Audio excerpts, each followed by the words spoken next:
안녕하세요. 사연 읽어주는 남녀입니다. 오늘도 와주셔서 감사드리며 그럼 오늘의 사연 바로 시작하겠습니다. 안녕하세요. 저는 얼마 전 아주 기가 막힌 일로 소중한 것을 잃고 죽을 고비를 넘긴 후 이혼하게 된 30대 여성입니다. 저는 태어나면서부터 몸에 문제가 있었어요. 그래서 유치원에 갔던 기억보다 병원에 갔던 기억이 많을 정도로 병원을 제 집처럼 드나들었죠. 유전성 폐 질환으로 지금보다 면역력이 취약했던 어린 시절에는 죽을 고비도 여러 번 넘겼어요. 마음의 준비를 해야 한다는 의료진의 우려에도 부모님의 정성어린 간호와 지극한 보살핌 덕에 30을 넘겼어요. 기대 수명이 낮은 이 병으로 저는 어떻게 여기까지 잘 살아오고 있습니다. 그러다 보니 학교 생활도 제대로 하지 못했고 친구도 없이 참 외로운 시절을 보내야 했어요. 지금이야 코로나 이후로 마스크가 보편화되어 괜찮지만 그때는 감기에 걸리더라도 마스크를 쓰는 경우가 없었어요. 근데 제가 감기나 특히 폐렴에 너무 취약한 질병을 가지고 있어 마스크를 쓰고 오는 날이 잦았는데 학교 친구들은 제가 병균을 옮기기라도 할 것처럼 저를 피해 다니곤 했죠. 서희는 왜 맨날 그거 쓰고 다니는 거야? 병균 때문이래. 조서희가 말할 때마다 입에서 병균 나온다 그랬어. 누가? 우리 엄마가. 그래서 마스크 쓰는 거라고 조서희가 말하면 옆에 있지 말랬어. 마스크를 쓰고 제가 무슨 말이라도 하려고 하면 저를 피하거나 제 보는 앞에서 코와 입을 막던 친구들의 행동은 지금도 기억날 만큼 상처가 되는 일이었어요. 체육활동은 아예 참가할 수 없었는데 중학생이 되자 문제는 더 심각해졌습니다. 가뜩이나 체육활동을 싫어하는 여자친구들이 저만 편의를 봐준다며 불만이 많았어요. 아, 선생님, 조서희는 쉬는데 왜 저는 안 되는데요? 저도 배 아프다고요. 서희는 몸이 아파 하고 싶어도 못하는 거잖아. 아, 나도 아프다고요. 지금 편애하세요? 그리고 선생님이 없는 자리에선 저를 둘러싸고 모여 저를 추궁하며 화풀이했죠. 야, 너 할 수 있지? 아프다는 것도 다 뻥이지? 근데 조서희랑 같은 초등학교 다녔던 애가 있는데 학교 다닐 때도 맨날 마스크 쓰고 다녔다는데? 야, 그거 다 컨셉이지. 존나 아픈 척, 연약한 척. 아, 재수없어. 다행히 직접적인 폭력은 없었지만 뒤에서 쏟아지는 가시돋친 말들을 듣고 있을 수밖에 없었어요. 그러면서 어느 순간 제 이름은 조서희가 아닌 조세균이 되어 있었고 제 앞에서 손바닥으로 입을 가리는 등의 웃음 섞인 조롱을 견뎌내야만 했습니다. 그러다 보니 저는 늘 외로웠고 학교는 제게 늘 도망치고 싶은 장소일 뿐이었어요. 병원으로부터 우울증 진단을 받은 후 부모님께서는 친구 없이 혼자 지내는 저를 위해 강아지를 데려오셨습니다. 사실 제 병은 동물을 가까이 하지 않는 편이 더 좋은데 하늘이 절 도우셨는지 검사 결과 그 어떤 동물 알레르기도 나타나지 않아 가능한 일이었죠. 그때 키웠던 강아지는 토토라는 이름을 가진 하얀 말티즈였어요. 토토는 제 둘도 없는 친구이자 동생이 되었고 제 삶의 가장 큰 낙이 되었죠. 지금은 강아지별로 떠나고 없지만 토토가 떠난 이후 그저 하루하루를 살아내는 것이 유일한 목표였던 제 삶에도 행복을 찾을 수 있는 힘이 생겼습니다. 외부 활동에 제약이 있기도 하고 토토와 함께 있고 싶은 욕심에 매일 집에 앉아 그림을 그렸거든요. 그때 그리기 시작한 그림으로 저는 직업을 가질 수 있게 되었어요. 저는 제가 그리는 동물 그림으로 다른 사람들에게 위로가 되고 행복이 되고 있다는 말을 듣게 되었죠. 제가 대학에 가면서부터는 어른스럽고 제 상황을 이해해주는 친구들도 생겨 20살 이후로는 우는 날보다 웃는 날이 훨씬 더 많았습니다. 하지만 친구들이 결혼 후 취업을 하고 슬슬 결혼을 생각할 때 저는 그럴 수가 없었어요. 뭐야, 결혼한다고? 이렇게 갑자기? 어쩌다 보니까 그렇게 됐어. 애가 생겨서. 헐, 대박. 축하해. 그나마 나나 걔나 결혼 생각도 있고 준비가 되어 있어서 망정이지? 큰일 날 뻔했지 뭐야? 아, 부럽다. 나도 결혼하고 싶은데 어디 좋은 남자 없나? 서희야, 나랑 소개팅 안 할래? 글쎄, 소개팅은 별로 관심 없는데. 왜? 너는 왜 대학 때부터 남자한테 그렇게 관심이 없어? 대학 동기 중에서 너 좋다던 애도 있었잖아. 그 누구지?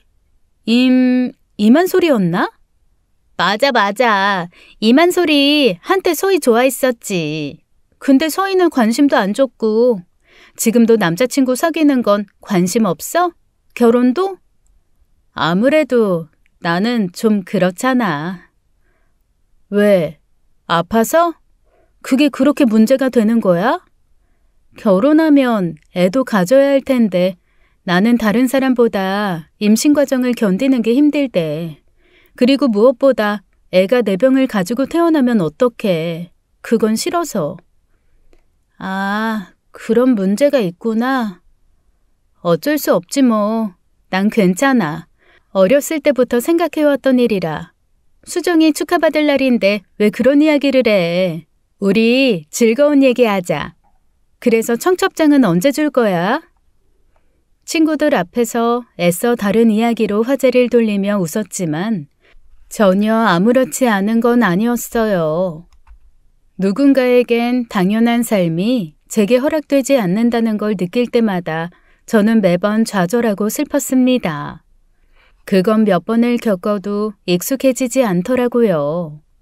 부모님께서도 저를 결혼시키실 생각이 없었고 평생 본인들이 책임져야 한다는 생각을 가지고 계셨어요. 오로지 그 이유로 저 하나를 제대로 키워 살려보겠다고 둘째도 낳지 않은 부모님이셨죠. 행여 태어나게 될 둘째에게 제 삶이 짐이 될까 봐서요. 그런데 그런 저에게도 정말 기적 같은 일이 일어났는데 너무 좋은 남자를 만나게 된 겁니다. 저는 1년에 2번 유기견 보호센터 봉사활동을 다니고 있어요. 제가 갔던 어느 날 그곳의 어느 회사 동호회 사람들이 봉사활동을 왔었는데 거기서 남편을 만나게 된 겁니다. 남편은 객관적으로 남자답고 잘생긴 사람이었어요. 그러다 보니 처음엔 저도 모르게 눈이 갔었는데 그때 남편도 제게 호감이 있었던 것이죠. 그곳에 가면 늘 강아지밖에 보이지 않았는데 처음으로 강아지가 아닌 다른 무엇을 보느라 시간 가는 줄 몰랐었어요.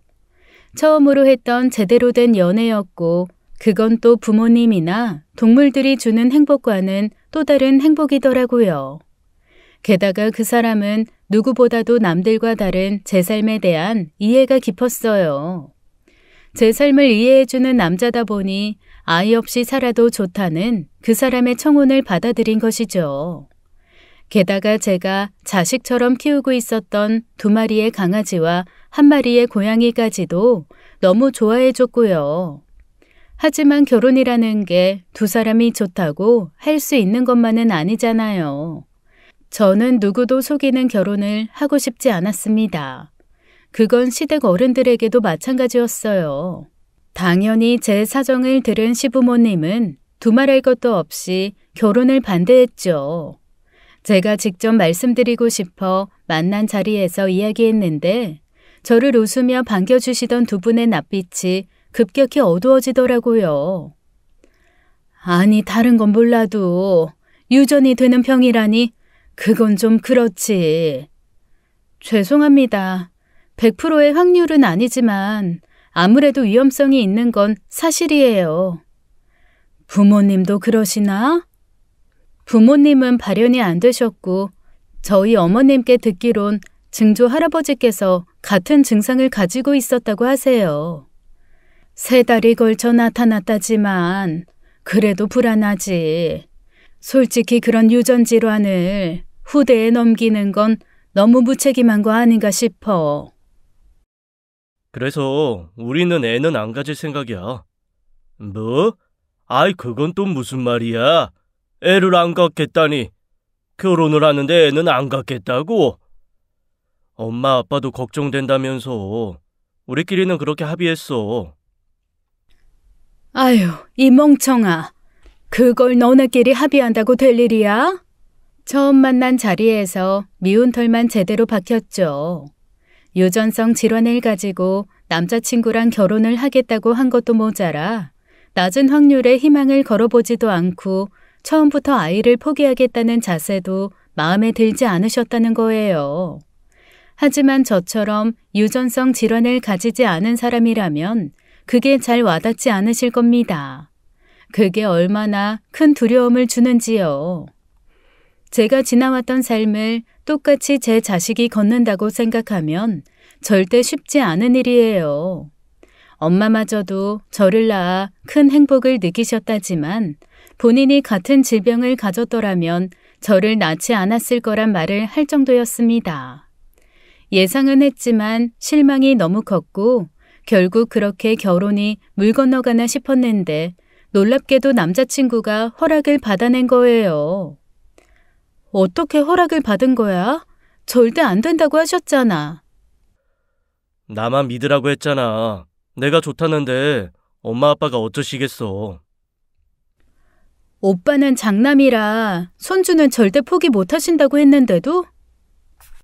너랑 결혼하면 며느리라도 있지만 너랑 결혼 허락 안 해주면 평생 며느리도 없을 거라고 했지 뭐. 남자친구는 앞으로도 그 어떤 일이 있더라도 자신만 믿으라며 믿음을 주었어요. 저는 시부모님의 반대 문제를 혼자 해결한 남자친구에게 신뢰를 가졌죠. 친정 부모님께서는 남편에게 너무 고마워하며 아들로 삼겠다고 하셨습니다. 그리고 친정 아버지 소개로 전에 다니던 회사보다 훨씬 좋은 조건의 회사에도 취직시켜 주셨고요. 결혼한다고? 진짜로? 그렇게 됐어. 평생 결혼도 못할 줄 알았는데 나한테도 이런 날이 오네. 어떡해. 진짜 축하해. 내가 다 눈물 난다. 내가 지금은 미국이라 청첩장 모임은 못 갈 것 같은데 결혼식은 꼭 참석할게. 모바일 청첩장 나오면 꼭 보내줘. 알았지? 당연하지. 너무 무리하진 말고 올 수 있음 꼭 와줬으면 좋겠어. 대체 어떤 사람이래? 천하의 조서의 마음을 얻은 백마탄 왕자님 정체가 뭐야? 그러고 보니 너희 오빠도 알 수도 있겠다. 경영학과 11학번이거든. 진짜? 우리 오빠 학교 경영학과? 오빠랑 나이도 같대? 이름이 뭔데? 박용준. 박용준? 헐, 대박! 나 그 오빠 알아. 그 오빠 동물 되게 좋아하는데. 아, 그래서 너랑 만났구나? 학교 다닐 때 그 오빠가 가재서 제주도에 있는 유기동물 센터 간 적이 있거든. 놀러 가는 줄 알고 따라갔다가 봉사만 하고 왔다고 오빠가 엄청 투덜거렸던 적이 있어. 정말? 그건 또 처음 듣네. 근데 남자들 사이에서도 진국이라고 소문난 오빠랬어. 그러니 우리 오빠 같은 사람이 그 오빠 따라서 봉사활동을 그 뒤로도 2번이나 더 갔지. 너무 잘 됐다, 서희야. 남자친구는 대외적으로도 평판이 좋은 사람이었어요. 그렇게 결혼 준비는 문제없이 진행되었고 드디어 결혼식을 올리게 되었습니다. 그런데 그날 제 결혼식에 와 신부 대기실로 들어선 대학 동기 표정이 좀 이상하더라고요. 저를 보고 웃고 있긴 한데 뭔가 불편한 표정이라 사진을 찍으며 물었어요. 무슨 일 있어? 표정이 별로 좋지 않은데. 아니야. 어제 귀국해서 시차가 좀 안 맞아서 그런가? 신경 쓰지 마. 그땐 친구가 그렇다고 하니 그냥 그런가 보다 하고 말했습니다. 결혼식 정말 어떻게 흘러가는지 정신도 없잖아요. 그런데 알고 보니 그때 친구가 그런 표정을 지었던 이유가 있었던 거예요. 결혼 후 살게 될 신혼집은 친정에서 해주었습니다. 원래는 부모님께서 은퇴하시면 함께 살자고 사둔 시골 땅에 저희 신혼집을 짓게 된 것이죠. 부모님께서는 저를 위해 기꺼이 그 땅과 집을 내어주셨고 공기 좋은 도시 외곽에 꿈에 그리던 집을 지었습니다. 다행히 순환도로를 타면 남편 회사까지도 그렇게 먼 편은 아니라서 남편도 기꺼이 수락했고요. 우리 강아지들과 고양이가 함께 살 수 있는 동물 친화적인 집을 지어 울타리도 높게 세웠어요. 저는 일러스트레이터로 일하고 있어 재택만 하다 보니 특히나 집에 큰 공을 들였습니다. 처음엔 시댁과 같은 아파트로 들어오라던 시부모님께서도 저희 집을 보고 참 잘 지었다며 입을 떡 벌리고 좋아해 주셨어요. 바깥 사돈이 힘 좀 많이 쓰셨네. 둘이 살기에 너무 넓은 집 아니야? 동물들이 많아서 집이 좁으면 관리가 어려워서요. 오히려 큰 집이 공기순환도 잘 되고 관리하기가 더 쉽다더라고요. 뭐 물건이 많지 않아서 구석구석 쓸고 닦기엔 좋겠다. 전망도 좋고 아주 좋다야. 우리 자주 놀러 와도 되지? 그럼요. 마당에서 고기도 구워 먹고 밤에 별도 보고 그러세요.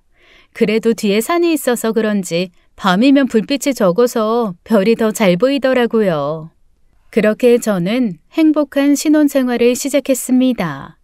배달이 전혀 되지 않는 곳이고 택배도 도시만큼 빠르진 않아 그게 불편하긴 했지만 매일 집에서 음식을 해먹다 보니 더 부지런하게 살게 되고 남편은 더 건강해지는 것 같다고 만족해했죠. 동네에 들개도 많아 울타리 밖에 동네 개들 급식소도 만들어주었어요. 도시에 비해 길 위를 떠도는 개나 고양이들을 마음 편히 돌볼 수 있다는 것도 장점이었죠. 그렇게 매일 행복한 하루하루를 보내던 중 결혼한 지 불과 3개월도 되지 않아 시부모님께서는 다시 슬슬 아이 이야기를 꺼내시는 겁니다. 참 좋다. 근데 이런 데서 애 하나 뛰어노는 거 보면 그것도 좋지 않겠니? 네? 그렇죠. 저도 욕심은 있지만 어디 아이 낳는 게 제 욕심만으로 되나요? 어머, 얘 좀 봐. 엄마가 마음 먹으면 안 될 일이 뭐가 있어. 애는 여자가 의지만 있으면 낳을 수 있는 거야. 의지만으로 안 되는 일도 많잖아요. 저는 말씀드렸다시피 유전 문제도 있고. 너도 3달이 걸쳐 나왔다며. 무슨 그런 걱정을 해. 천운으로 제 자식한테 발현이 안 되더라도 어쨌든 그 다음 세대에 나타날 수도 있는 거잖아요. 너 어렸을 때랑 지금이 다르듯이 나중에는 의료기술이 더 발달해서 문제가 없을 수도 있지. 그래도 그게 마음처럼 쉬운 일이 아니라서요. 거의 매주 나들이 오듯이 방문하셨어요.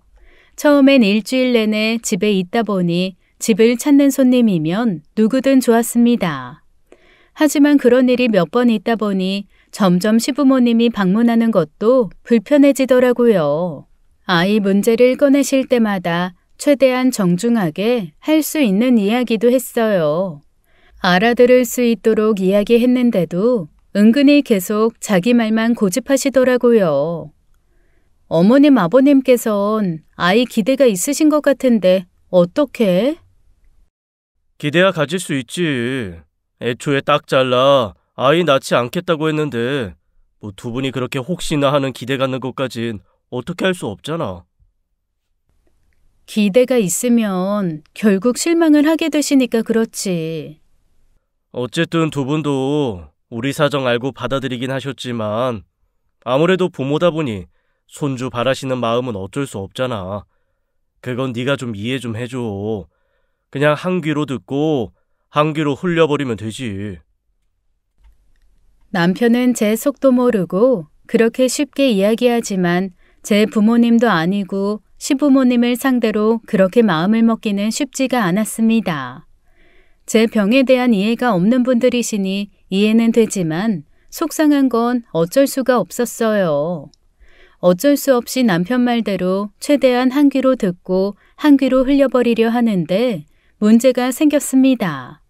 매번 오실 때마다 제 강아지랑 고양이에 관심도 없던 어머니께서 저희에게 아이가 없는 이유를 동물 탓을 하기 시작한 거예요. 아유, 요즘 젊은 애들 애 키울 시간에 개 키우고 산다더니 우리 아들이 그럴 줄 누가 알았겠어? 다 저놈의 개고양이 때문에 애 키울 생각을 안 하는 거지. 예, 그러지 말고 다른 집에 보내라. 그래야 너도 외로워서 애 가질 생각도 들고 그러겠지. 네? 어머니, 그건 좀 아니죠. 제가 자식처럼 키우는 애들인데 어딜 보내요. 자식은 무슨? 개도 고양이고 짐승 새끼들이지. 어떻게 네 자식이 된다는 거야? 그래, 네 아버지 말이 맞다. 네가 애를 안 키워봐서 저런 짐승 새끼 키우는 걸로 만족하는 거지. 네 새끼 네 배 아파서 낳아보면 저것들 예뻐하는 거랑은 또 차원이 다른 거야. 아마 저것들은 네 눈에 들어오지도 않을 거다. 그렇게 말씀하시면 너무 섭섭해요. 어찌됐든 제가 결혼 전부터 애지중지 길러온 애들인데 어떻게 애를 핑계로 물건 버리듯 내보내요? 뭐? 섭섭? 예, 섭섭은 내가 다 섭섭하다. 남들은 결혼하자마자 애 소식부터 떡하니 안겨주면서 효도한다는데 너는 며느리라고 하는 게 뭐가 있어? 아이 문제는 결혼 전에 다 말씀드렸던 거잖아요. 이해해 주시기로 한 거 아니었어요? 이해는 무슨? 용준이 그게 일단 결혼하고 나면 알아서 설득해보겠다고 해서 기다린 거지. 어떤 부모가 애도 안 낳겠다는 며느리를 들이겠냐? 뭐라고요? 결혼 전 그저 사랑만으로 결혼하겠다 고집부려 설득을 했다던 남편의 말은 다 거짓말이었던 겁니다. 당장의 결혼 허락을 받기 위해 저 몰래 뒤에서 그런 약속을 했던 거예요. 일단 결혼하고 나면 결국 아이를 갖게 되겠지 하는 마음으로요. 나랑 상의도 없이 어떻게 그런 약속을 드려? 그러면 당장 눈에 흙이 들어가도 안 된다. 차라리 자길 밟고 가라. 그런 말을 하시면서 반대하는데 어떡해. 나만 결혼하고 싶었어? 너도 나랑 결혼하고 싶어 했잖아. 나는 어떻게든 방법을 찾은 거야. 근데 넌 어쨌어? 엄마 아빠가 결혼 안 된다고 하니 네 알겠습니다 하고 포기했지. 너 그거 나한테 미안해야 할 일 아니야? 어떻게든 결혼을 포기하지 않겠다던 남편과 달리 저는 쉽게 포기한 건 맞았으니까 할 말은 없었죠. 하지만 저도 나름대로 사정이 있잖아요. 아무리 사랑하는 사람이라도 아이 문제를 안고 가야 할 만큼 결혼을 원하진 않았습니다. 그래도 남편을 너무 사랑했고 세상에 다시 없을 행복이라고 생각하면서도 만약 시간을 되돌려 끝까지 아이 문제를 고집했다면 전 결혼하지 않았을 거예요. 그것만큼은 저도 양보하기 힘든 문제였고요. 여전히 기대 수명이 일반인보다 현저히 낮은 상황인데 애 낳다가 잘못되면 부모님께 그건 또 무슨 불효고요. 결국 그 문제로 며칠간 냉전이었는데 어느 날 작업실에 나와 보니 강아지 한 마리가 안 보이는 겁니다. 오빠, 밥풀이가 안 보이는데 혹시 봤어? 아까 엄마가 계속 들여다보시던데. 가실 때 데려가셨나? 뭐? 그게 무슨 말이야? 어머님 오셨었어? 언제? 잠깐 반찬 가져다 주시러 오셨었어. 왔다 금방 가셨는데 그때 데려가셨나 보다. 얼마 전에 지인이 자기 손녀 개 필요하다고 했다더라고. 설마 그럼 그 집에 주려고 밥풀이를 데려갔다는 거야? 내 강아지를? 어차피 돌담이도 있고 시루도 있잖아. 돌담이는 돌담이고 시루는 시루지. 밥풀이는 내 새끼 아니야? 어머님은 어떻게 그러실 수가 있어? 내 허락도 없이. 어머님도 어머님이시지만 오빠도 그래. 어머님이 가져갔다는 걸 알면서도 지금 왜 그렇게 느긋해? 당장 데려와야 할 거 아니야. 이 밤에 어떻게 거기까지 갔다 와.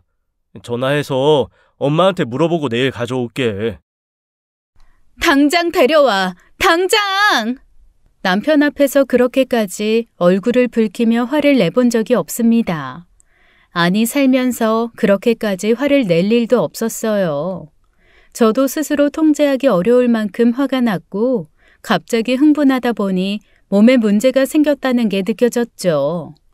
지병과 직접적인 관계가 없는 증상이었는데 급격한 스트레스 때문에 순간 손발이 바들바들 떨리고 다리에 힘이 풀려 그 자리에서 주저앉아 호흡이 거칠어졌어요.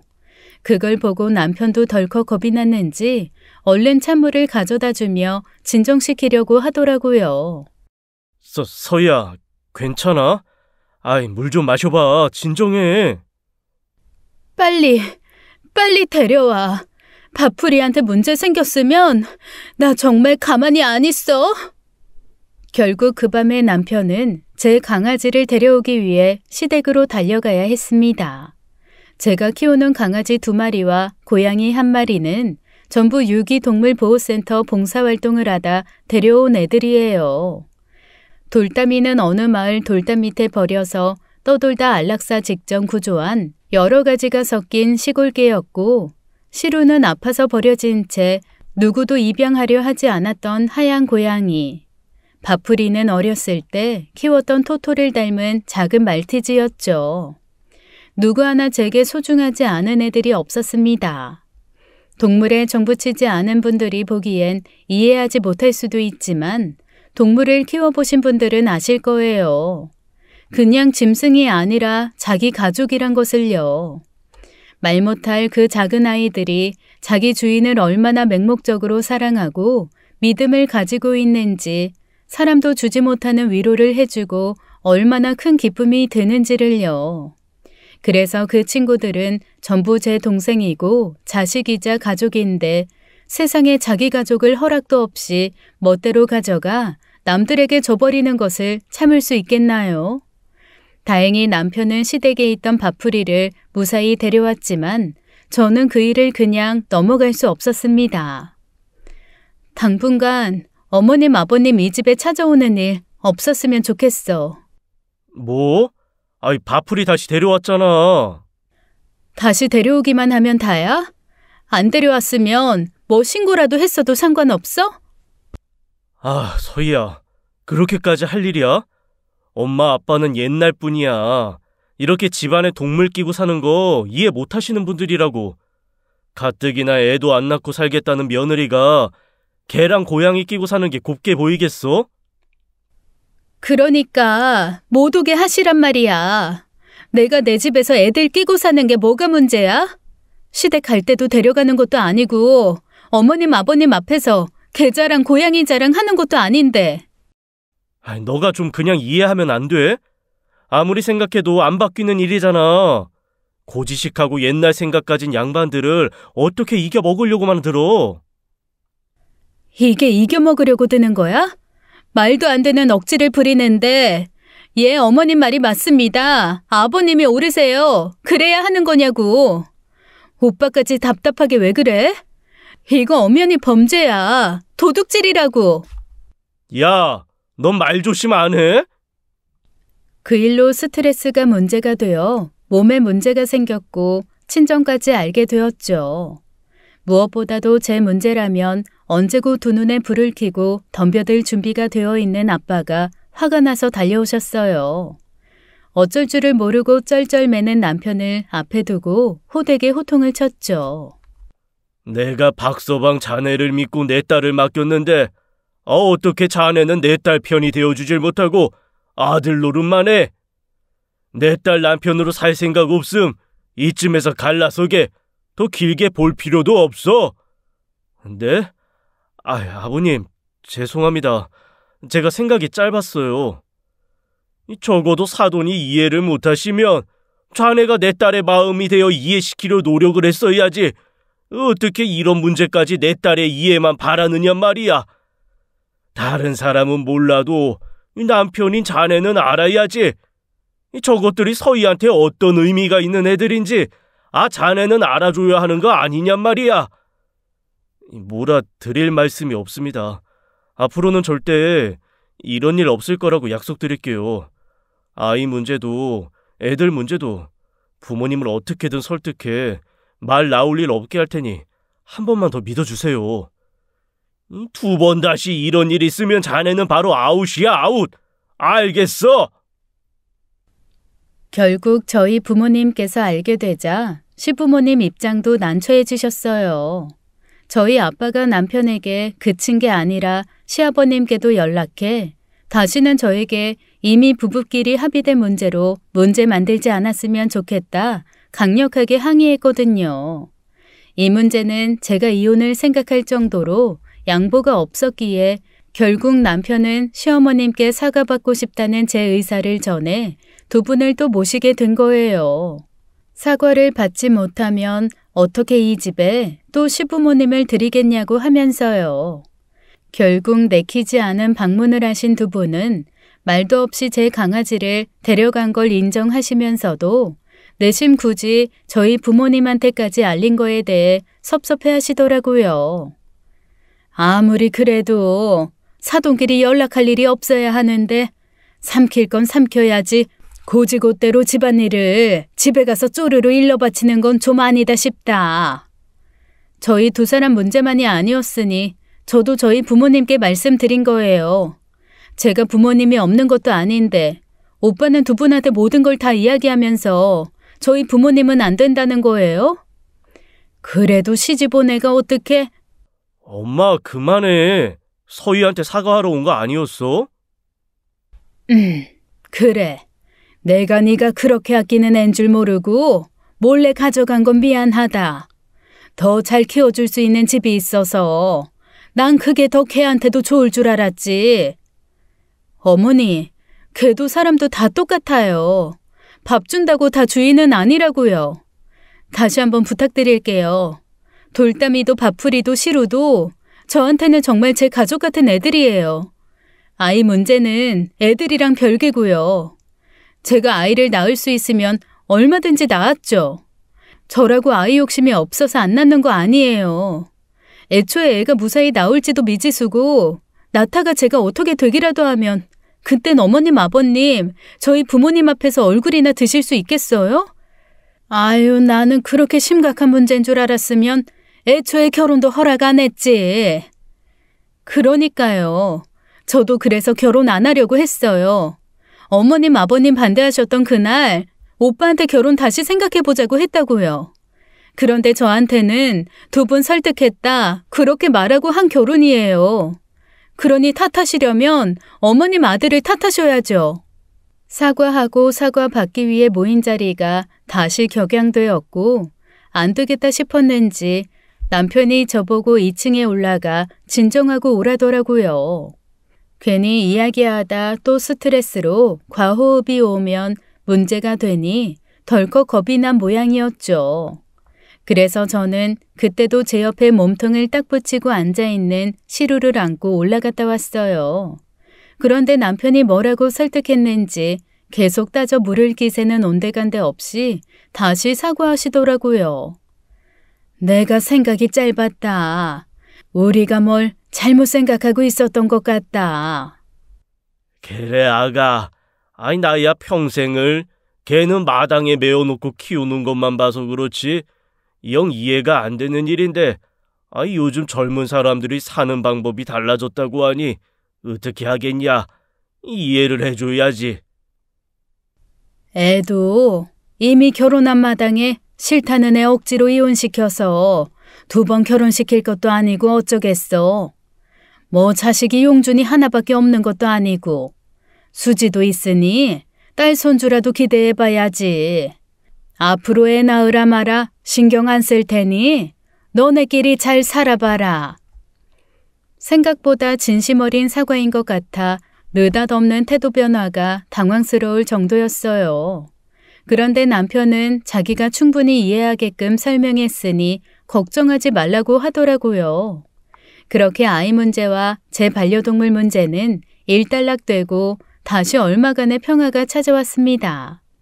두 분은 약속한 대로 그 뒤로 한 번도 아이 문제로 제게 스트레스를 준 적도 없고 제 강아지와 고양이를 참 기가 막힌 별종들을 다 본다는 듯 귀엽게 바라봐 주시기도 했어요. 동물을 가까이에서 그렇게 키워본 적이 없던 분들이시라 그런지 강아지나 고양이도 사람처럼 감정을 표현하고 자기만의 방법으로 자기 생각을 표현한다는 걸 처음 안 듯했죠. 그 뒤로도 계절마다 바뀌는 정원과 산풍경 보는 재미가 있다고 자주 오가셨어요. 그러던 어느 날 도시에서 일을 보고 집으로 돌아왔는데 남편이 있어 그런지 시부모님이 와 계시더라고요. 집 앞에 차를 주차해 놓고 가는데 집 앞에서 시아버지가 동네 사람과 대화를 나누고 계셨습니다. 그런데 그 동네 사람은 제가 꺼림칙하게 생각하시는 분이고 이야기할 때마다 보통 사람은 아닌 것 같아 피하던 분이시거든요. 저뿐만 아니라 동네 사람들 사이에서도 유명한데 그 이유가 다름 아닌 개소주를 즐겨 먹는 사람이라는 것이었어요. 사나운 동네 들개들도 그 사람은 피해 다니고 마을에서 집에 묶어놓고 키우던 개가 사라져도 그 사람을 의심한다고 할 정도였죠. 주기적으로 그 집 대문 너머에서는 개 비명도 들린다고 하고요. 시골살이를 위해 내려온 저를 보고 마을 어르신이 특별히 당부하시면서 조심하라고 말씀하시기까지 했어요. 근데 산책한답시고 마을이랑도 좀 떨어진 산과 가까운 우리 집까지 올라와서 기웃거리니 신경 쓰일 수밖에요. 아버님, 아까 그분이랑은 무슨 말씀하신 거예요? 그 사람 마을 저 아래에 산다고 하던데 지나가다가 여기 사냐? 그래서 아들 내외 산다고 했지. 별 말씀은 없으시고요? 뭐 별말이 있겠냐? 아들 부부만 사냐 했더니 뭐 아들 부부가 개랑 고양이 키우고 산다. 뭐 마을 이야기도 하고 뭐 그랬다. 다음부턴 적당히 피하세요. 그분 마을에서도 평판이 그리 좋은 사람은 아니라서요. 그래? 어째서? 마을 개 잡아다가 개소주 만들어서 보양하는 걸로 유명해요. 어머, 아직도 그런 사람이 있어? 괜히 여기까지 산책이랍시고 오셔서 기웃거리는데 저도 돌담이나 밥풀이가 있으니 신경 쓰이더라고요. 아유, 밥풀이 저거는 먹을 것도 없겠구만 뭘. 돌담이는 뭐 시골 똥개같이 생겨서 그렇겠다마는. 아무튼 어울리지 않으셨으면 좋겠어요. 그 사람에 대한 평판을 잃으며 당부드렸고 시아버님께서도 알았다고 하셨죠. 그런데 그 뒤로도 몇 번이나 둘이 이야기하는 걸 보게 된 겁니다. 한 번 안면을 텄으니 그 뒤로 모른 채 하긴 힘들겠지만 차를 타고 집으로 올라오는 길에 그 사람 집에서 나오는 아버님을 보고 너무 놀랐죠. 아버님, 그분 집엔 왜 가신 거예요? 좋은 술이 있다고 하도 권해서 가서 한 잔 얻어마시고 왔다. 너가 하도 신신당부해서 좀 그랬는데 그리 나쁜 양반도 아니더라. 집에 가서 보니까 이것저것 약초담가 술 만들어 마시기 좋아하는 사람이고. 아니 땐 굴뚝에서 연기 나는 거 아니잖아요. 마을에서 괜히 없는 말로 소문나는 것도 아닌데요. 원래 소문이라는 게 그래. 실체가 있기도 하고 없기도 하는 거지. 요즘 몸에 좋은 보양식이 얼마나 많은데 먹을 게 없어 개를 먹겠냐? 내가 다 물어봤다. 다 거짓말이라고 하더라. 당연히 본인은 그렇게 말씀하시겠죠. 본인이 아니라는데 그럼 어떡해? 그리고 너네 집에만 못 오게 하면 될 거 아니야. 그 사람이 개를 먹는다고 해도 뭘 어쩌겠냐? 소도 먹고 돼지도 먹는데 개라고 안 될 거 있어? 네? 아무튼 신경 쓰지 마라. 너도 차라리 나은 거 아니야? 그렇게 신경 쓰이는 사람이 나 만나겠다고 너네 집 근처까지 가는 것보단 내가 그 집에 있다가 오는 게 낫지. 이미 절친이라도 된 듯 어울리지 않겠다는 말씀은 안 하시더라고요. 다 큰 어른이 자기가 알아서 사람들과 어울리겠다는데 어울리라 말아라 말하는 것도 아닌 것 같아 결국 별 수 없이 모른 채 하기로 했습니다. 그런데 어느 날 그 집 앞을 지나가는데 요란한 개 비명소리가 들리는 거예요. 뭐야? 저 집 개 잡는 거 아니야? 어디서 진짜 개 잡아 오셨나 보네. 봐, 내 말이 맞잖아. 가봐야 하는 거 아니야? 가서 뭐해? 뭐 막아? 자기가 돈 주고 사왔다 그러면 어쩌려고.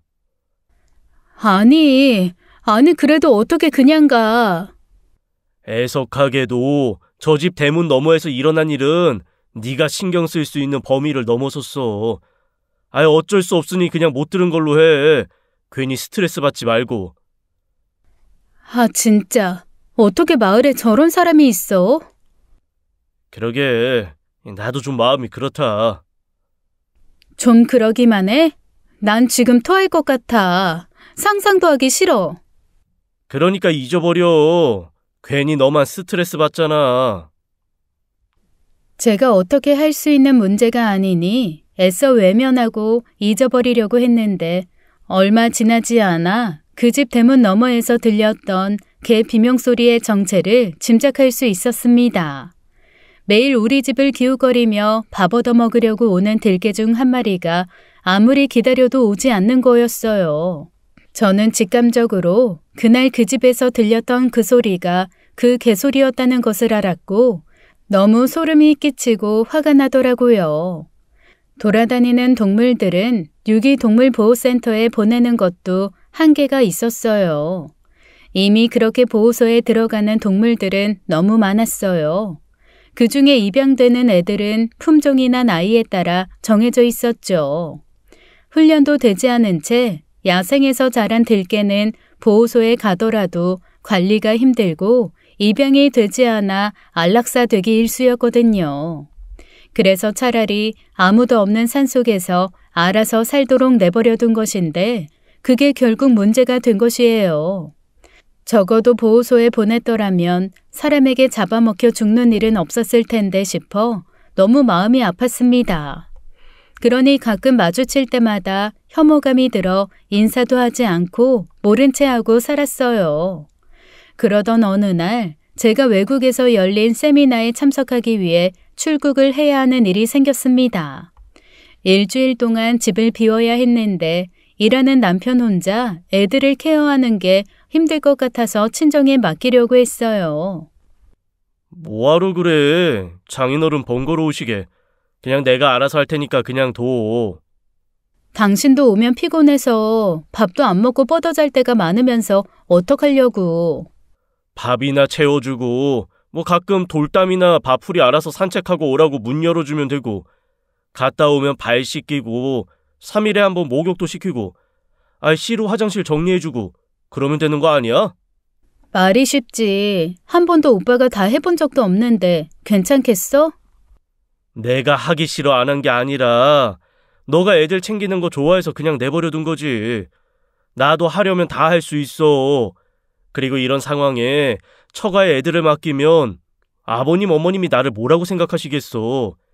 남편이 못 믿어워 친정 도움 받는구나 하시겠지.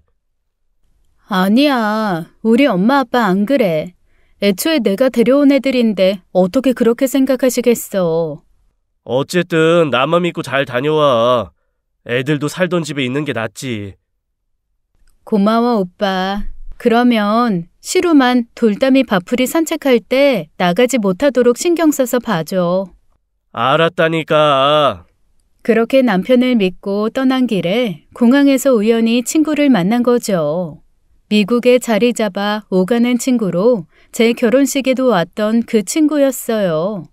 결혼식 후 친구는 다시 미국에 갔고 시차 때문에 연락을 주고받는 것도 쉽지 않아 결혼 후 그렇게 만난 게 처음이었는데 둘 다 시간이 남아 오랜만에 카페에서 마주 앉았어요. 잘 지냈어?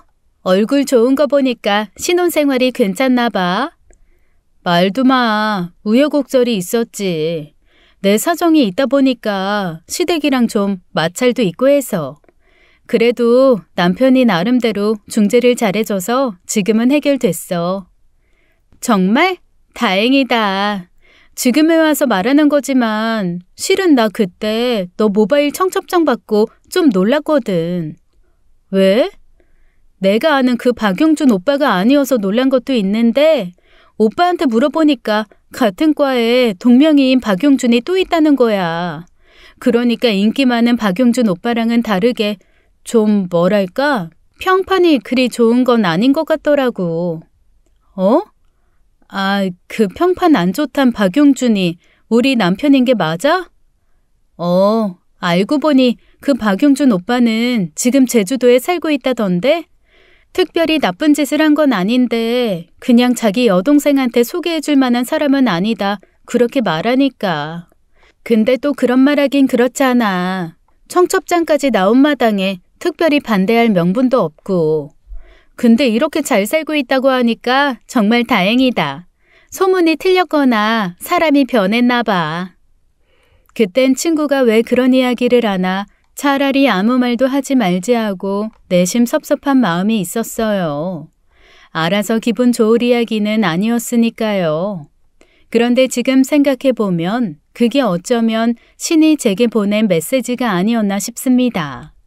어떻게 그 넓은 공항에서 남편의 실체를 의심하는 사람을 만날 수 있었겠어요.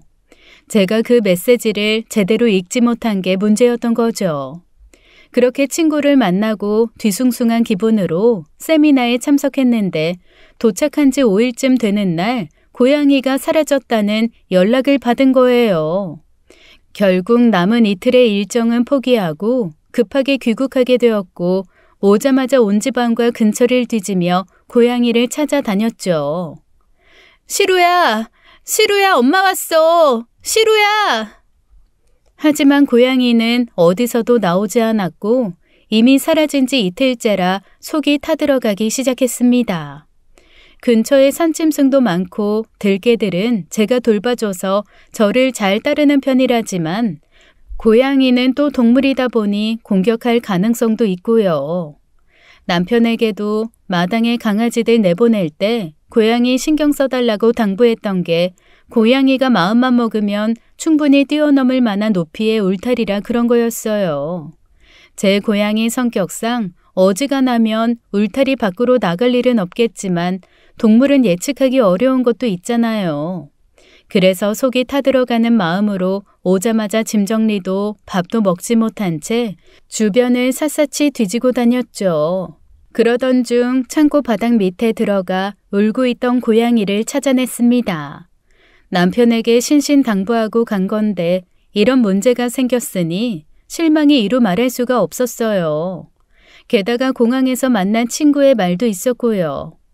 바람이 찼는데 추운 고양이 찾겠다고 추운 줄도 모르고 찬바람을 쐰 것이 문제가 되어 3일을 꼬박 앓다가 결국 병원에 입원까지 하게 되었습니다. 아빠, 미안한데 나 입원해 있는 동안 애들 좀 데려가서 돌봐줘. 왜? 박서방이 힘들대? 아니, 그런 건 아닌데. 아무튼 그냥 집에 보내놓는 게 마음이 더 놓일 것 같아서. 아빠는 더 묻지 않았지만 뭔가 문제가 생긴 것 같다고 느끼긴 했을 거예요. 제가 굳이 그렇게 했던 건 단순히 남편이 고양이를 제대로 관리하지 못했기 때문만은 아니었습니다. 고양이를 찾고 나서 그 후 남편을 대하는 고양이의 태도에 문제가 있었어요. 고양이치고 성격이 무덤덤하고 사람을 좋아하는 편이라 그전엔 남편의 손길에도 거부감이 없었는데 그 일이 있고 난 후 이상하게 남편을 피하고 겁내는 게 눈에 보였죠. 생각해보면 이상하긴 했어요. 아무리 열린 문틈으로 나갔다고 해도 결국 집 근처에서 어슬렁거리다 집 안으로 들어갈 기회를 엿보았을 텐데 찾기 힘든 그 비좁은 창고 바닥 틈을 찾아 들어가다니요. 그리고 결정적으로 찝찝한 건 제가 출장 갔던 날 사이 거실에 설치된 홈캠의 전원이 꺼져 있었다는 거예요. 하지만 심중뿐인 일로 남편을 다그칠 수도 없으니 친정 찬스를 쓴 거죠. 병원에서 오랜 치료를 받고 돌아온 날 남편은 신경 쓴 티가 나는 상차림으로 저를 기다리고 있었습니다. 화 많이 난 거 알아. 시로 찾아서 망정이지. 만약 잃어버렸으면 지금 이렇게 네 앞에 서 있는 것도 어려울 거야. 됐어. 이미 지나간 일인데 뭐 어떡해. 오빠가 그러고 싶어서 그런 것도 아닌데. 정말 이해해 주는 거야? 솔직히 말하면 그 일로 다시 스트레스 받기 싫어서 그래. 앞으로는 애들은 내가 알아서 잘 챙길 테니까 오빠는 신경 쓰지 마. 더 솔직한 말로는 남편과 대화를 하고 싶지 않았어요. 그러니까 그날을 기점으로 저는 남편에게 굉장히 큰 실망을 했던 건데 그때까지만 해도 시간이 지나면 자연히 그런 감정도 잦아들겠지 하고 넘긴 거죠. 그런데 그로부터 며칠 뒤에 남편의 끔찍한 실체를 알게 되는 일이 생긴 겁니다. 여느 때와 다름없이 시부모님이 찾아오신 날이었어요. 제가 따로 받은 연락은 없었는데 남편 쉬는 날이라 그런가 보다 하고 말았습니다. 남편은 쉬는 날이었지만 저는 일을 해야 해서 시부모님께 양해를 구하고 작업실에서 오랜 시간을 보내고 있었어요. 집 구조상 작은 강아지나 고양이는 펫도어를 통해 문이 닫혀 있어도 자유롭게 오갈 수 있어서 제가 일하는 동안 바풀이나 시루는 저랑 같이 있었거든요. 크기도 크고 좁은 공간보다는 거실이나 안방같이 넓은 공간을 좋아하는 돌담이만 밖에 있었고요. 그렇게 작업을 끝내고 나와 보니 거실에 있어야 할 돌담이가 안 보이는 겁니다. 어머니, 혹시 돌담이 못 봤어요? 돌담이? 못 봤는데? 근데 사람이 위기의 순간이 오면 촉이라는 게 느껴지기도 하잖아요. 그때 제가 딱 그랬습니다.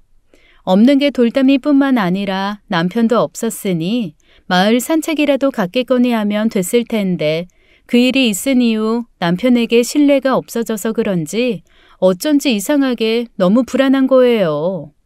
그래서 서둘러 방에 들어가 조용히 홈캠을 확인하는데 남편이 돌담이 산책 준비를 마치고 시어머니에게 산책을 다녀오겠다 그러더라고요.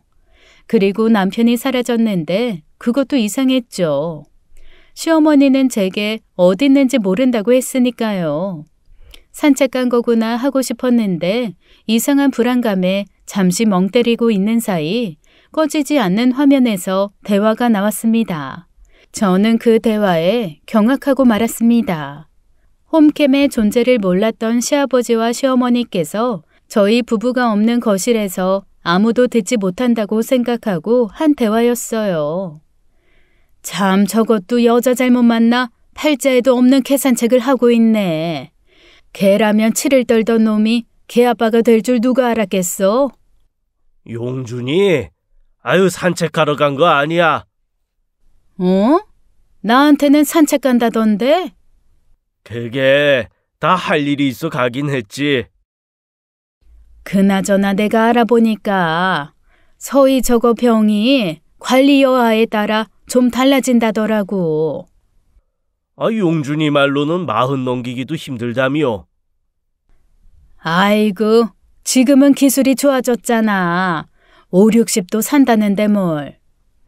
그거야 운이 좋으면 그렇지. 저거 뻑하면 입원하는 것 같던데. 입원했단 소리 들릴 때마다 살아나올 일 없으면 좋겠다 그러는데 용케 어떻게 그냥 나오대? 그런 거 보면 그 병이 그렇게 심각한 것도 아닌 것 같은데 애 낳기 싫어서 수작부리나 싶고 얄미워 죽겠어. 기다려봐. 아, 용준이 그게 보통 놈이 아니야. 어디 지가 손해볼 일 하래야. 집도 그렇고 천천히 서희 명의로 돌리게 한다니까. 아니 나중에 저거 잘못되더라도 다 짓고 되는 거지. 그때는 이 집도 저거 눈치 볼 일도 없이 우리 집처럼 드나들면 되는 거고. 언제가 될 줄 알고 우리가 뭐 천년만년 살아? 그럴라면 저게 빨리 가야 되는데 내가 진짜 단명한단 소리만 안 했어도 이혼시켰어. 아이 나 좀 이따 마을에 좀 내려갔다 봐야겠어. 왜? 또 그 양반 집 가려고? 오늘 아주 기가 막힌 구경이 있거든. 무슨 구경? 개라도 잡는데? 용준이 저게 왜 나갔겠어? 어머, 잠깐만. 설마 돌담이를? 미쳤어, 미쳤어. 그러다 애 알기라도 하면 어쩌려고. 다 방법이 있다고. 이 용준이 저게 잠깐 놓친 사이에 도망가 잃어버린 걸 그 양반이 찾았다고 하면 그만이잖아. 그 양반이 그러는데 돌담이 그게 진골이더라고. 그냥 개잡종인 줄 알았는데 딱 서 있는 것만 봐도 이 영양가 있게 생겼는데 사람 손에 사랑받고 자랐으니 아주 진국 중에 진국일 거라고 그러던데. 어머, 난 몰라. 아무리 그래도 알게 되면 저거 가만히 안 있을 건데. 아니 왜 나서서 그런 일을 해? 내가 나섰간. 용준이 그게 싫어 넘기는 거지. 좋으면 아직 두 눈 뜨고 있는 지 마누라 생각해. 그게 쉽겠어? 기억 안 나? 회사 다닐 때도 지 부장한테 잘 보인다고 개 봉사활동 갔다 와서 온몸에 개 냄새 난다고 얼마나 지랄을 해댔어. 그런 놈이 마누라 재산 좀 얻어보겠다고 저러고 사는 거 보면 참 저것도 난 놈이야, 난 놈. 두 사람은 홈캠으로 자기들 대화가 녹음되고 있는 줄도 모르고 그런 이야기를 속삭이듯 했어요. 저는 바들바들 떨며 머리가 새하얘지는 것 같았지만 그대로 있을 수가 없었습니다. 방을 뛰쳐나가 집을 나서려는데 때마침 남편이 들어온 거예요. 아니나 다를까 남편 손에는 아무것도 없었고 남편은 저를 보자마자 난처하다는 듯이 변명하듯 그러더라고요. 어떡하지? 산책하다가 돌담이를 놓쳐버렸어. 저는 그 말을 듣자마자 남편을 매섭게 쏘아봐주곤 그대로 지나쳐 차를 몰아 미친 듯이 내려갔습니다. 그리고 그 집에 차를 세우자마자 등골이 오싹해지는 자지러지는 비명이 들리는 거예요. 연이어 뭔가를 내리치는 둔탁한 소리에 대문이 부서져라 두드리고 또 두드렸습니다. 갑자기 야단이라 무슨 일인가 하고 문이 열렸는데 열린 문 너머로 돌담이가 쓰러져 있는 거예요. 돌담아! 제가 뛰어가니 돌담이는 저를 발견하곤 쩔뚝이다 힘이 없는 뒷다리를 질질 끌며 다가오는데 눈물이 앞을 가리고 어찌할 바를 모르겠더라고요. 이게 대체 뭐 하는 짓이야? 당신 미쳤어? 사이코야? 그런데 그 남자는 진짜 미친놈이었던 게 상황이 그렇게 됐는데도 사과나 변명은커녕 뭐라고 했는 줄 아세요? 근데 이미 곧 갈 것 같은데? 저는 순간 소름이 끼쳤고 돌담이가 죽기만을 기다린 남자에게 애를 뺏길 것 같아 미친 듯이 뛰어 대문을 넘고 차에 올라탔습니다. 타자마자 문을 잠갔는데 남자는 어슬렁거리면서 다가와서는 밖에서 조수석에 뻗어있는 돌담이를 빤히 바라보는 거예요. 저는 덜덜 떨리는 손으로 차를 움직였고 겨우 마을 입구까지는 어떻게 왔는데 도저히 도로를 나갈 수가 없었습니다. 다행히 남자는 뒤따라오지 않았고 어떻게 해야 할지 머리가 멈춰버린 것 같았어요. 결국 제가 믿을 곳이라곤 친정밖에 없었습니다. 엄마 빨리 좀 와줘. 돌담이 죽어. 돌담이 죽어, 엄마. 서희야, 무슨 일이야? 어머, 얘가 무슨 일이야? 여보. 얼른 와줘. 나 지금 마을 입구에 있어. 빨리 와줘, 빨리. 저는 앉은 자리에서 발만 동동 굴렸고 돌담이는 이미 혀를 내어 빼고 눈을 뗀지도 감은 건지도 모른 채로 널브러져 있었죠. 저를 발견하자마자 온 힘을 다해 제게 왔던 그 모습이 돌담이의 마지막이 될 줄 누가 알았겠나요. 부모님이 도착해 자초지종을 설명했고 아버지는 화가 나 마을로 올라가시고 엄마가 운전하는 차로 병원에 갔는데 병원에서는 이미 가망이 없다고 하더라고요. 뒷다리가 완전히 부서졌고 그러면서 장기가 파열돼 도저히 수술할 수 있는 상태도 아니었어요. 그럼 죽는 걸 보고만 있어야 하는 거냐고 발을 동동 구르며 울부짖는 사이 돌담이는 그렇게 가버렸습니다. 그 고통을 고스란히 느끼다 결국 떠난 거예요. 그 뒤로 어떻게 장례까지 치렀는지 기억도 안 납니다. 그때가 돌다미를 기른 지 꼬박 10년이 되던 해였어요. 대학 때 유기견 보호센터에서 이상하리만큼 제 뒤만 졸졸 쫓아다니던 눈이 예쁜 개였죠. 그런 애가 개소주에 미친 사이코한테 잡혀서 몽둥이로 사지를 후두려 맞다가 죽은 겁니다. 장례가 끝나자마자 집에 가니 정황을 모르는 남편은 제가 아무것도 모르는 줄 알고 뻔뻔한 얼굴로 기다리고 있더라고요. 병원도 장례식 일정도 아무것도 알려주지 않으니 그저 멍청하게 집에서 불안하게 기다린 것이고요. 마당에 들어서자마자 기다렸다는 듯이 괜찮냐며 달려오는데 침이라도 뱉고 싶은 심정이었습니다. 너 당장 내 집에서 나가. 왜 그래, 서희야. 내가 진짜 잘못했어. 돌담이가 얼마나 나를 잘 따르는데 그렇게 놓칠 줄 몰랐지. 돌담이를 놓쳐? 산책하다가 당신이 잡을 만큼 멀리 도망칠 애였어, 걔가? 돌담이는 내가 키우는 동안 한 번도 내 지시를 어긴 적이 없었어. 산책할 때 내 주변에서 절대 5m 이상 떨어지지도 않는 애였다고. 거짓말을 하려면 머리를 좀 써. 가짜는 돌대가리 어줍잖게 쓰지 말고. 뭐? 가짜는 돌대가리? 야, 너 말이 좀 심하다. 뭐, 시발? 참나, 이제 본색이 좀 나오시네. 지금 네 계산대로 안 되는 것 같으니 초조하지? 적당히 걔 잃어버린 척하고 보기 싫은 거 눈앞에서 치워버리고 나는 빨리 친정 부모한테 재산 받아놓고 죽었으면 하는데 내가 겁을 준 것보다 너무 오래 살아서 초조하지? 뭐라는 거야? 너 미쳤냐? 걔 죽은 걸로 머리가 돌았어? 왜? 나 죽길 바랐잖아. 지금 그냥 콱 죽여버리지 왜? 내 밑으로 재산이 없어서 아쉬워? 아니야. 나 오빠한테 말을 안 해서 그렇지. 아빠가 미리 준 땅 하나 있어. 그 값어치가 네 맘에 들지는 모르겠지만 왜? 지금 죽여버리면 그거라도 얻을 수는 있는데 그럴래? 어? 이게 진짜... 그때였습니다. 남편이 손을 치켜 올리며 저를 때리려는 행동을 취했고 저는 기다렸다는 듯이 비명을 지르며 웅크렸어요. 그러자 열린 문 밖에 있던 들개 2마리가 달려들어와 남편을 공격하기 시작한 겁니다. 의도한 거라면 의도한 거예요. 실제로 제 뜻에 따라 움직여 줄지는 몰랐고 문을 열어놓은 것도 차량 블랙박스에 상황을 녹화하기 위함이었는데 그동안 밥 챙겨준 보람이 있었죠. 남편은 비명을 지르며 팔다리를 뜯겨가며 집 안으로 도망치기 시작했습니다. 그 사이 저는 바로 차로 뛰어들어갔죠. 찢어 죽여버리고 싶었는데 어떻게든 복수는 된 것 같았어요. 하지만 그게 다 무슨 소용입니까? 이미 죽은 돌담이는 돌아오지 않는데요.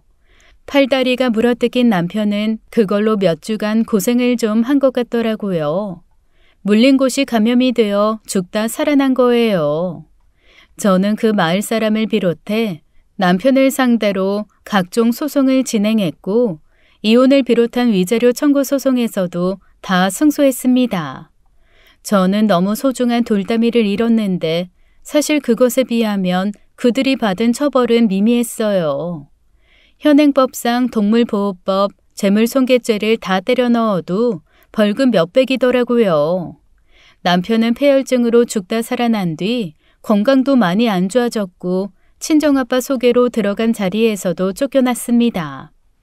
게다가 발 넓은 친정 덕에 시댁 주변에도 소문이 나서 시부모님들은 개 키우는 동네 주민들로부터 항의 아닌 항의를 받는 일도 늘고 눈치를 보게 되자 결국 이사를 하셨어요. 모든 일이 자업자득이고 돌담이를 잃은 일에 비하면 제 입장에서 그건 아무것도 아닌 일이라고 생각되지만요. 마지막으로 만났던 날 전 남편이 그러더라고요. 야이씨, 넌 그깟 개새끼보다 내가 못하냐? 내가 너한테 어떻게 했는데 나는 너를 사랑해서 결혼한 거라고. 네가 뭘 알아? 녹음? 그거 엄마 아빠가 꾸며낸 말이야. 나 그런 말 한 적 없다고. 열렬한 사랑꾼 납시였네. 그렇게 나를 사랑해서 내 고향을 괴롭혀서 내보내고 내가 자식처럼 여기던 애를 괴먹는 사람한테 넘겼어? 이걸로 끝났다고 생각하지 마. 너는 아직 멀었어. 평생 이 일이 네 발목을 붙잡아 처절하게 빌어먹고 살길 바랄 거야. 너나 니네 부모나 맞아 죽은 우리 돌담이보다 훨씬 더 고통스럽게 살길 간절히, 정말 간절히 바랄 거야, 나는. 너무도 당연한 말이지만 결혼은 정말 신중하게 해야 합니다. 누구나 하는 결혼으로 보통 행복하게 사는 것 같지만 주위를 잘 둘러보면 그 결혼으로 불행하거나 남에게 말도 못할 고통을 안고 사는 사람도 적지 않죠. 속을 다 안다고 생각해도 그 이면에 어떤 진심을 숨기고 어떤 목적으로 나를 대하는지 그 진심을 헤아려 보는 능력을 길러야 하고요. 사랑만으로 살아갈 수 있는 세상이라면 얼마나 좋을까요? 평생의 반려자라고 생각했던 사람에게 배신당한 이 마음은 어떻게 치유할 수 있을지 막막하기만 합니다. 저는 앞으로 그 집에서 부모님과 함께 남은 강아지 고양이와 함께 잘 살아보려고 해요. 그리고 결혼은 2번 다시 못할 것 같습니다. 지금까지 사연 읽어주는 남녀였습니다. 끝까지 시청해주신 여러분 감사드리며 저희는 다음 사연으로 돌아올게요. 감사합니다.